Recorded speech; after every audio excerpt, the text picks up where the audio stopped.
à Chinatown si vous venez de nous rejoindre. Vous le savez, chaque grande ville américaine ou presque a son Chinatown, mais celui de Los Angeles a un attrait tout à fait particulier. Tous les guides touristiques vous diront que c'est ici que Bruce Lee a débarqué de Hong Kong pour tenter sa chance à Hollywood, ce qui est totalement faux. Bruce Lee est américain, il est né à San Francisco, il est parti à Hong Kong, ensuite il est retourné dans sa ville natale avant de débarquer à Los Angeles. Mais bon, dire que le gars est arrivé sans un centime pour être star à Hollywood, ça fait encore partie de la légende de celui qu'on surnomme à juste titre, et nous vous dirons pourquoi en fin d'émission, le dragon.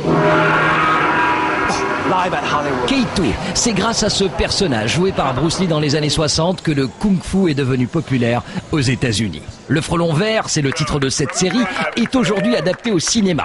Pour l'occasion, et bien avant les premières images, Seth Rogen, qui sera le justicier Frelon Vert, a fait découvrir aux fans la voiture du film.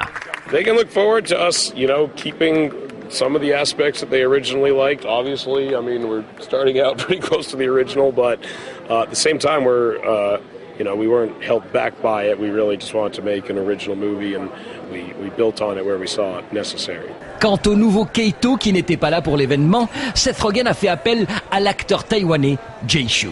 Lui, c'est Jason Scott Lee, le seul acteur à avoir interprété Bruce Lee dans le film Dragon de Rob Cohen.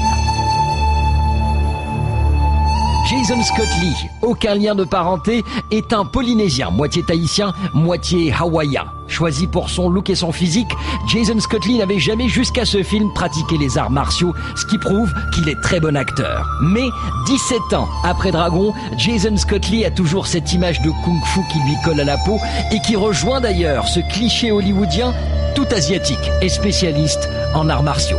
It doesn't seem as much integration into the mainstream, but I would say the cultural aspects of Asian film and stories seem to be coming to the forefront.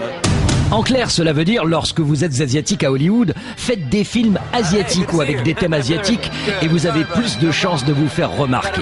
D'autant plus qu'aujourd'hui, les Asiatiques américains ont leurs Oscars. Ça s'appelle les Asian Awards. Et il ne faut pas aller bien loin pour voir que Bruce Lee est toujours présent. This suit is basically the yellow tracksuit that Bruce Lee wore in the film The Game of Death. And we did a film, it's our follow-up to Better Luck Tomorrow. It's Justin Lin's follow-up, and it's called Finishing the Game. And it's a comedy literally about the day that Bruce Lee died. And he didn't finish the Game of Death. There was only that fight footage at the end.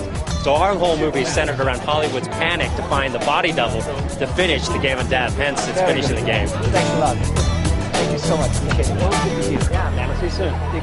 Qui n'a jamais rêvé d'être Bruce Lee, qui n'a jamais répété ses mouvements légendaires dans Opération Dragon? C'est ça, être une légende. Et puis il ne faut pas l'oublier, c'est grâce à Bruce Lee que les films de Hong Kong ont pu s'exporter aux États-Unis. Pas seulement les films d'ailleurs, les acteurs aussi. Voici les disciples de Bruce, ceux qui à leur tour ont réalisé leur rêve, être une star à Hollywood.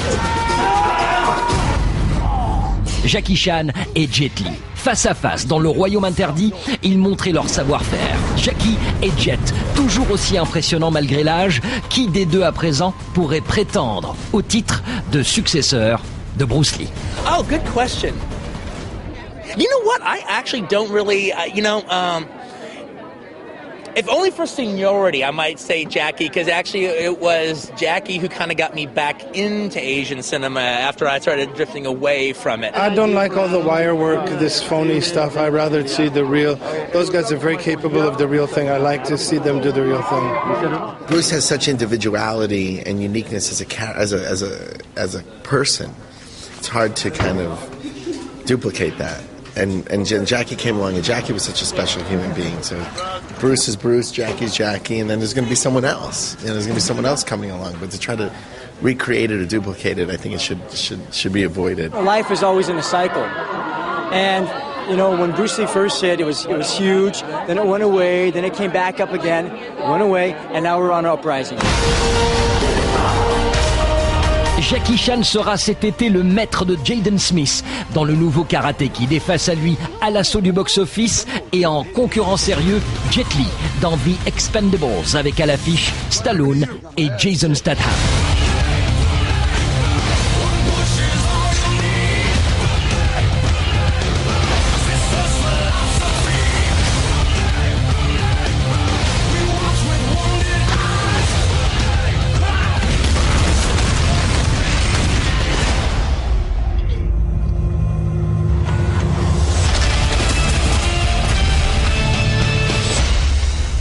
Ainsi s'achève notre spécial consacré à Bruce Lee. Encore une fois, Bruce Lee aurait eu 70 ans cette année. Bruce Lee, l'un des Asiatiques les plus influents au monde, acteur au charisme étonnant. Vous savez, ce n'est pas pour rire qu'on le surnomme le dragon. Il y a des signes qui ne trompent pas. Bruce Lee est né l'année du dragon, à l'heure du dragon. Voilà, depuis Chinatown, je vous dis à la semaine prochaine pour une nouvelle édition d'Hollywood Live. Ciao!